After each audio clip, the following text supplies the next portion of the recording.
Assalamualaikum sahabat tani semua. Jumpa lagi di channel Petani Galur Aceh. Pada video kali ini saya akan memperlihatkan penampakan padi unggul terbaru dengan jenis MR323.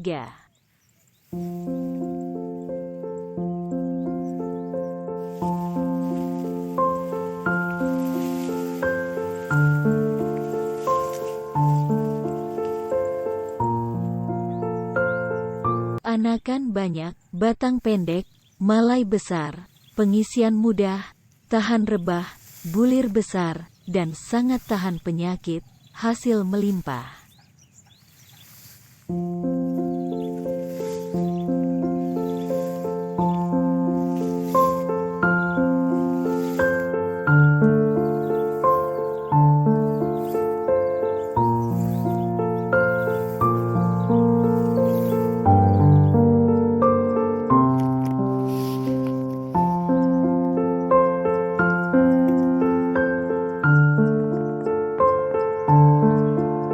Padi ini usianya 100 HST, potensi hasil 11 ton per hektar, rasa nasi pulen, bulir besar, daun bendera tegak berdiri, aman dari serangan burung pipit.